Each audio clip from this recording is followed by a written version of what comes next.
Welcome lovers, welcome to the physics lover Aman Kumar YouTube channel.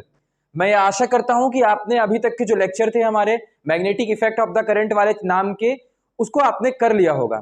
हम एक नया चैप्टर आज स्टार्ट करने वाले हैं। इस चैप्टर का नाम है अल्टरनेटिंग करंट। हिंदी मीडियम वाले इसे बोलते हैं प्रत्यावर्ती धारा।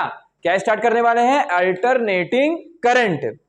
तो भैया अल्टरनेटिंग करंट होती क्या है, इसको डिस्कस करने के पहले हम ये डिस्कस कर लेते हैं कि जो हमारी करंट होती है वो केवल दो प्रकार से फ्लो होती है। या तो वो डायरेक्ट सीधे फ्लो हो रही होगी धारा हमारी, या फिर वो अलग अलग डायरेक्शन में फ्लो हो रही होगी। तो उस बेसिस पर करंट के फ्लो होने की दिशा के बेसिस पर करंट को दो भागों में डिवाइड किया गया। साइंटिस्ट लोगों ने दो भागों में इस करंट को डिवाइड किया, जिसमें से हम बोल सकते हैं कि जो करंट है हमारा वो दो भागों में उन्होंने फ्लो के अनुसार डिवाइड किया।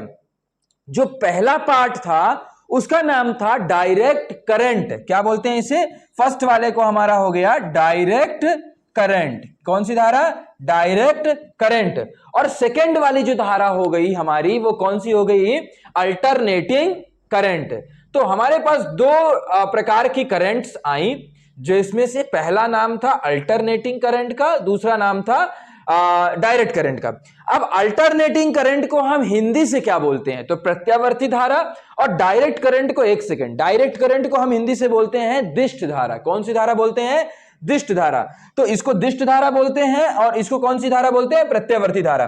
अब डायरेक्ट करंट के नाम से ही समझ में आ रहा है कि ऐसी धारा, ऐसी करंट जो समय के साथ अपनी डायरेक्शन चेंज नहीं करती है। तो यहां आप डेफिनेशन में लिख सकते हैं कि it does not change, it does not, ये डेफिनेशन मतलब ऑब्जेक्टिव बेसिस पर, it does not change its direction, it does not change its direction with respect to time. समय के साथ ये अपने डायरेक्शन यानी दिशा को चेंज नहीं करती है। मतलब कि इसे मर्जी पड़े समय चेंज होता रहेगा, मर्जी पड़े जो हो रहा है होने दो, लेकिन ये अपनी दिशा को चेंज नहीं करेगी डायरेक्ट करंट। और अल्टरनेटिंग करंट में क्या होता है? अल्टरनेटिंग करंट में क्या होता है कि it continuously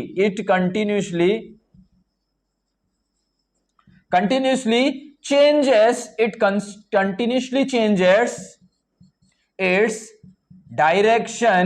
its direction with respect to time।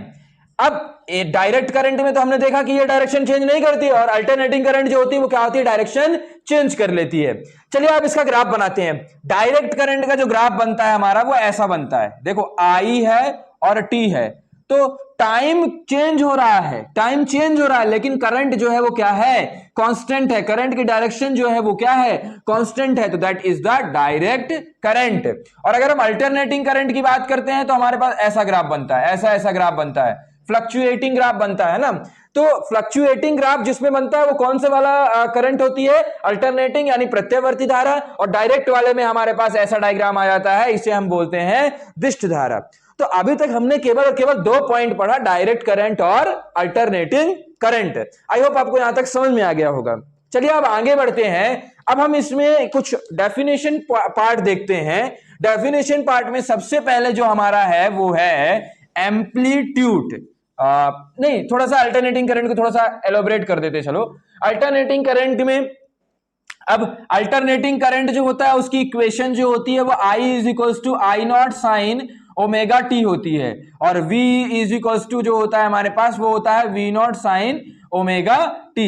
अब ये I नॉट क्या है? I नॉट एक मैक्सिमम वैल्यू है। क्या है? Maximum value. अगर आप 11th में SHM पढ़े होंगे तो आप जानते होंगे कि ये एम्पलीट्यूड कहलाता है। क्या कहलाता है? एम्पलीट्यूड, जिसे हम बोल सकते हैं अधिकतम वैल्यू या फिर पीक वैल्यू। जैसे मान लीजिए कि आपके क्लास में कोई 98 पाया, कोई 96 पाया, नीचे लिखता हूं, कोई 96 पाया, कोई कुछ पाया, ऐसे करके। तो maximum value that is the 98। तो that is the amplitude. Amplitude का मतलब यह होता है कि जितने जने भी हैं, जितने जने हैं या फिर जितनी आई की वैल्यू होंगी, करंट की जितनी वैल्यू होंगी, 1 वैल्यू, 2 वैल्यू, 3 वैल्यू, जितनी भी वैल्यू होंगी, उनमें से जो सबसे ज्यादा होगा उसी वैल्यू को अपन क्या बोलते हैं? आई नॉट बोलते हैं। क्या बोलते हैं? देखो कसम से देखो, झूठ नहीं बोलना, उसे क्या बोलते हैं? आई नॉट बोलते हैं। और सेम उसी प्रकार V, वोल्टेज चाहे जितने भी हो, उसमें से जो मैक्सिमम वाला होगा उसे हम V नॉट बोलते हैं। अब तुम लोग के मन में डाउट आ रहा होगा, भैया आपने साइन ओमेगा टी ही क्यों लिखा? भैया ये साइन ओमेगा टी का साइन का ग्राफ है, इसलिए हम साइन ओमेगा टी लिख रहे हैं। लेकिन डायरेक्ट वाले में हम ओमेगा टी वगैरह नहीं लिखते हैं, साइन ओमेगा टी वगैरह नहीं लिखते हैं। उसमें सिंपल आई की वैल्यू 3 एंपियर, 4 एंपियर ये सब लिखते हैं। समझ में आ गया ना? अल्टरनेटिंग करंट में यानी प्रत्यावर्ती धारा में ऐसे इक्वेशंस को बनाना होता है। अब चलिए एम्पलीट्यूड को तो आपने जान लिया, एम्पलीट्यूड लिख लीजिएगा, एम्पलीट्यूड की डेफिनेशन लिख लीजिएगा। एम्पलीट्यूड को बोलते हैं अधिकतम वैल्यू या फिर पीक वैल्यू बोल सकते हो आप, पीक वैल्यू। तो पीक वैल्यू क्या होता है? Maximum value of current, maximum value of that function बोल दो आप, दैट मतलब आपने जो माना है, जैसे आई का लिख रहे हो तो आई नॉट जो होगा वो मैक्सिमम वैल्यू होगी, वी का लिख रहे हो तो वी नॉट, यानी एम्पलीट्यूड जो होता है वो क्या होता है? मैक्सिमम वैल्यू होता है। क्या होता है? Maximum value. अब अल्टरनेटिंग करंट में, अब जैसे भैया आपने बताया कि ये जो ग्राफ है ये ऐसे चलता है, ठीक है ना? ये जो ग्राफ है ये हमारा ऐसे यहां से चलना चालू किया, यहां से ये, तो यहां तक ये एक अपनी साइकिल पूरी कर ली, ये आधी साइकिल हो गई, ये पूरी साइकिल हो गई। तो इस पूरी साइकिल को कवर करने के लिए उसे टाइम लगता है टी, उसे टाइम क्या लगता है? टी। अब टाइम को हम दर्शाते हैं, चलिए टाइम पीरियड की डेफिनेशन लिखते हैं। तो टाइम पीरियड क्या होता है कि एक साइकिल को कंप्लीट करने में जो समय लगता है किसी भी करंट को, that is called time period, है ना? सो टाइम रिक्वायर्ड, टाइम पीरियड किसे बोलते हैं? टाइम पीरियड यानी समय अंतराल, समय अंतराल किसे बोलते हैं? तो time required to cover one cycle, मतलब कि एक साइकिल को कवर करने में जो समय लगा उसे हम बोलते हैं वन कंप्लीट साइकिल। लिख लीजिए, ठीक है ना? तो एक कंप्लीट साइकिल को कवर करने में जो समय लगता है उसी समय को अपन बोलते हैं टाइम पीरियड। और टाइम पीरियड का जो फॉर्मूला होता है वो होता है T बराबर 2 पाई बाय ओमेगा होता है। क्या होता है? T बराबर 2 पाई बाय ओमेगा। ओमेगा जो होती है वो एंगुलर वेलोसिटी होती है, ठीक है ना? एंगुलर वेलोसिटी ये आपको मैंने 11th क्लास में पढ़ाया था। तो टाइम पीरियड का जो फॉर्मूला होता है किसी भी एक साइकिल को कंप्लीट करने में, साइकिल कंप्लीट मतलब यहां से यहां तक, यहां से यहां तक, तो वो time period 2 pi by omega हो गया। अगर मैं इतने का समय पूछता आपसे, इतने का समय पूछता, तो मान लीजिए उसे टी है, तो ये टाइम का आधा हो जाता है, यानी 2 पाई बाय ओमेगा नहीं होता, पाई बाय ओमेगा हो जाता है। इसका टी बाय 2 कर देते तो हमें यहां तक का समय मिल जाता। लेकिन पूरे साइकिल को कंप्लीट करने में जो समय लगा उसी को हम बोलते हैं टाइम पीरियड। और जब जब टाइम पीरियड आता है तो वहां फ्रीक्वेंसी को भी डिफाइन करना होता है। फ्रीक्वेंसी मतलब होता है आवृत्ति। आवृत्ति का मतलब यह होता है कि एक सेकंड के अंदर कोई भी साइकिल कितने बार अपना मोशन कर पाई है। मतलब कि आप लिख सकते हैं, चलिए लिख लीजिए, फ्रीक्वेंसी की डेफिनेशन भी लिख लीजिए। फ्रीक्वेंसी डाल लीजिए, हेडिंग फ्रीक्वेंसी, बहुत इजी है, इसमें कोई दिक्कत वाली बात ही नहीं है। बस आपको थोड़ा थोड़ा डेफिनेशन वाले टर्म्स पढ़ा रहा हूं ये, क्योंकि ये वीडियो जो है वो इंट्रोडक्शन पार्ट पे है, तो आप पहले थोड़ा बहुत डेफिनेशन पार्ट देख लेंगे तभी तो आगे वाले लेक्चर समझ में आएंगे, नहीं तो कोई मतलब नहीं है। फ्रीक्वेंसी को बोलते हैं हिंदी से आवृत्ति बोलते हैं। क्या बोलते हैं? आवृत्ति। तो आवृत्ति होती क्या है कि the number of cycles completed in 1 second. एक सेकंड में कितनी साइकिल कंप्लीट हुई।